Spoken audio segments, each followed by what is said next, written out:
D'accord. Je lis la parole de Dieu dans le livre de Genèse, chapitre 22, à partir du verset 1. Après ces choses, Dieu mit Abraham à l'épreuve. Et lui dit, Abraham. Et il répondit, me voici. Dieu dit, prends ton fils, ton unique, celui que tu aimes, Isaac. Va-t'en au pays de Moria.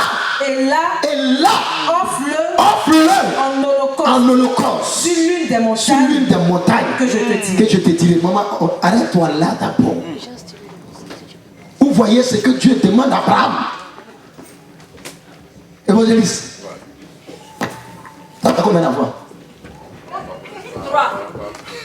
Je t'annonce une prophétie qui va arriver si je suis prophète.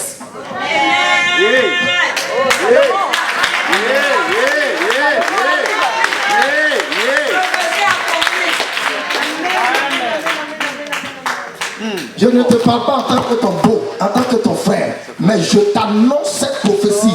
De la même manière, Dieu m'a envoyé te poser cette question. Je déclare que ce miracle s'opère parce que tu es son serviteur. Ton témoignage que Dieu va opérer à travers ce miracle va gagner des milliers d'âmes au Seigneur. C'est fait au nom de Jésus. Acclamez le Seigneur, ça va arriver. Dieu mit Abraham à l'épreuve.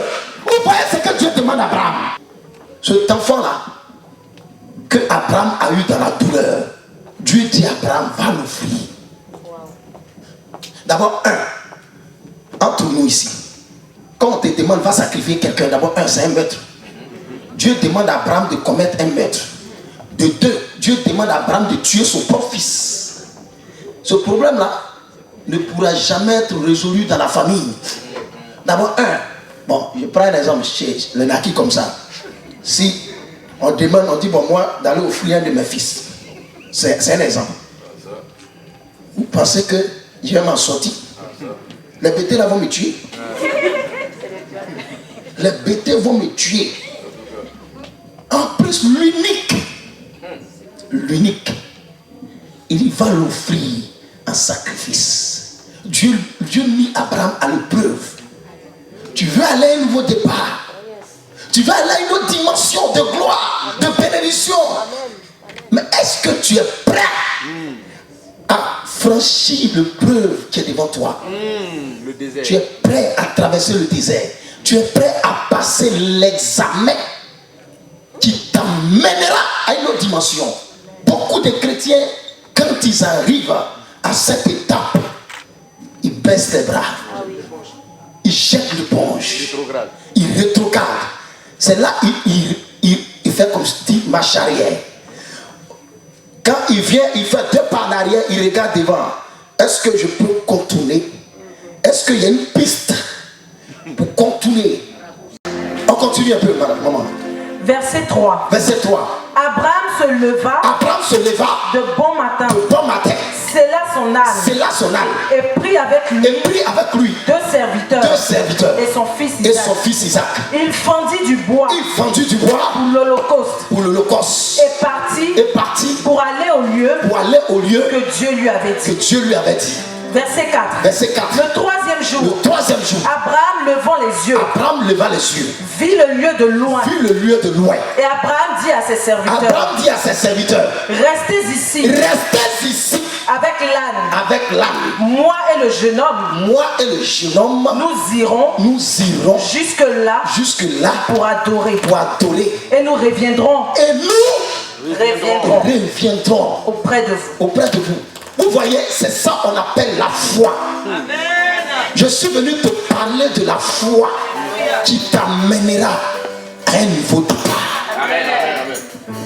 Ils ont pris du bois, ils ont pris tout ce qu'il faut pour le sacrifice. Abraham d'abord n'a pas dit à sa femme, parce que la première fois qu'il allait annoncer la prophétie à sa femme lui a dit va coucher à la servante pour faire l'enfant. Mais cette fois-ci, Dieu a parlé à Abraham. Abraham s'est levé, il a pris ses éléments. Ils sont partis, peut-être Sarah dormait, ils n'ont rien dit. Ils sont partis, arrivés à un certain niveau. Quand ils ont vu la montagne, il a dit à ses serviteurs, restez ici avec l'âne. Moi et mon fils, nous irons adorer l'Éternel et nous reviendrons parmi vous. La situation, les difficultés que tu traverses ne te tueront pas, mais ils vont t'amener à ton témoignage. La foi, merci Seigneur de Dieu. La foi, mon frère, je suis venu te parler de la foi. Il dit, moi et mon fils, nous irons adorer l'Éternel et nous reviendrons. Est-ce que Dieu lui a dit d'aller adorer et puis revenir avec son fils? Il dit, va tuer ton fils. Va tuer ton fils. Va offrir ton fils en sacrifice. C'est la démonstration de foi que Dieu a besoin dans ta vie pour opérer des miracles extraordinaires. C'est ça que tu as besoin. Le nouveau départ dont tu as besoin de foi pour traverser cette épreuve. Amen. Face à la mort, il n'y a pas parent. Donc l'enfant pouvait, je sais que l'enfant luttait. Il voit son père en train de l'attacher. L'enfant, automatiquement, il y a des déclics qui viennent dans sa tête. Il dit, donc le vieux là, lui là, donc il ne m'aime pas. Donc le vieux là, c'est moi, il a décidé de sacrifier. Là, automatiquement, il s'est dit que le vieux là même, c'est pas un homme de Dieu. Le vieux là, c'est pas un envoyé de Dieu. Le vieux là, c'est un démon, c'est un sataniste. Il est venu pour finir moi. Donc là même, le petit même a prié Dieu. À l'instant là, le petit, il a prié Dieu pour que Dieu lui donne la force pour lutter contre le démon. Voyez, son papa était un démon à l'instant T. Mais où est-ce que le vieux de 100 ans peut avoir la force de lier l'enfant et le mettre sur l'autel de l'Holocauste?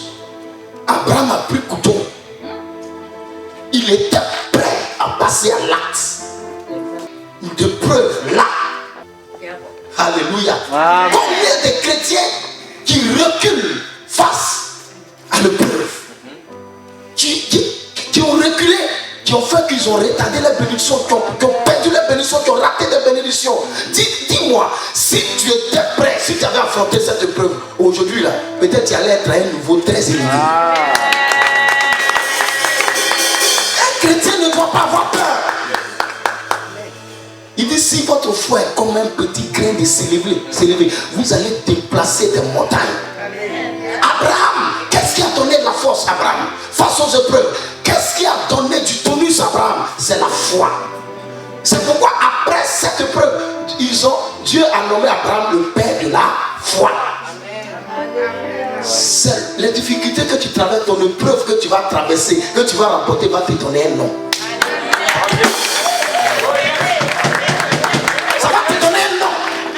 Tu vas te démarquer des autres. J'ai un ami qui est à Rennes, que Franck connaît bien. Il s'est marié, ça fait 9 ans cette année. Il n'a pas d'enfant. Il prie pour des gens, ils enfantent. Donc à un moment donné, ils sont devenus un sujet de moquerie dans l'église. Et l'année passée, en 2021, en 2020, je suis parti là-bas. Et la nuit, la première fois ils m'ont invité, ils m'ont logé à l'hôtel. La deuxième fois, je suis parti, il dit que Dieu lui dit non, quand me fait dormir dans leur maison. Donc il me demande, l'homme de Dieu, est-ce que si on te demande de dormir chez nous, tu vas dormir? Il dit, il n'y a pas de problème. Donc, ils m'ont fait dormir chez eux. Ils ont dormi avec moi-même. Et puis, la nuit, quand je dormais, je vois un bébé, un enfant qui était en train de jouer dans la maison. Bon, moi, je ne connais pas la vie.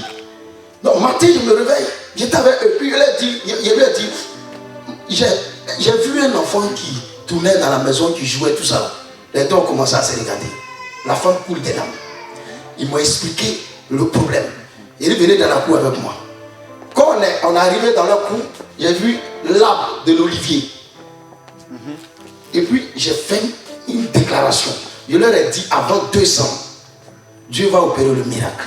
Yes. Je l'ai dit, pas parce que je suis un prophète, non. Je suis un chanteur, je suis un serviteur de Dieu. Mais j'ai eu ce sentiment. J'ai eu un baissement au cœur. Et Dieu m'a mené à déclarer cette parole par la la foi. C'est pas parce que je suis prophète, non. Mais je l'ai déclaré parce que j'ai eu mal. Quand ils m'ont expliqué, la compassion qui m'a animé là, m'a mené à déclarer cette parole. Je leur ai dit, dans 2 ans, ça va arriver. Yes. Et l'homme de Dieu a saisi cette prophétie par la foi. Je suis parti. Il est venu me trouver à Abidjan, au bureau, on a causé. Bon, il a oublié de lui demander. Donc il est parti. 2 mois après, il m'appelle. Il dit, l'homme de Dieu, il est content. Et puis il dit, mais il y a quoi? Il dit, vraiment, il y a un miracle qui est en train de s'opérer là. Non, mais je ne crois pas encore. Ça fait 3 mois, ma femme est bizarre, façon, elle crache dans la maison, façon, je ne sais pas ce qui se passe. Je ne sais pas. Il dit, mon ami, c'est ça. Mais il ne croyait pas. Il lui a dit, c'est ça. Tu as accepté l'épreuve. Pendant 8 ans, tu n'as pas baissé les bras. Tu n'as pas pris de raccourci.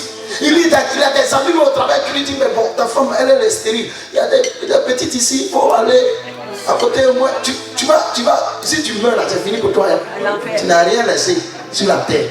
Donc toi, tu es venu comme ça, tu t'en vas comme ça, quoi. Il dit, c'est pas grave. Les fidèles qui sont à l'église, ce sont mes enfants. Mes fils qui sont à l'église, ce sont mes enfants. Donc si Dieu ne m'a pas donné à moi, c'est pas grave. C'est ça le preuve. Il dit, c'est pas grave. Et il est resté concentré dans la présence de Dieu. Donc il me demande, est-ce que, il dit, c'est ça. 6 mois après, il me rappelle, il dit, homme de Dieu, ventre est sorti maintenant. Il dit, est-ce que c'est sorti bien comme pour... Il a dit le nom d'un politicien. Il a dit, mais donc son ventre est comme pour lui. Il dit, mais ça ne passe un peu pour lui là. Il a dit, c'est que c'est ça. Amen. Et il m'a appelé quelques mois passés. Tôt le matin, en train de chanter. Jésus m'a aimé, oh, oh, oh. Jésus m'a aimé, oh, oh. Jésus m'a aimé, oh, oh. Jésus m'a aimé, oh. Mon Dieu était proclamé pour être toujours derrière, pour accompagner les autres. J'ai été humilié, j'ai été maltraité, et j'ai dormi dans les rues. J'ai dormi dans le marché, j'ai dormi sur les bancs des églises. Et quand on me voyait, on se moquait de moi. Jésus m'a aimé, Jésus m'a aimé, oh. Jésus m'a aimé, oh.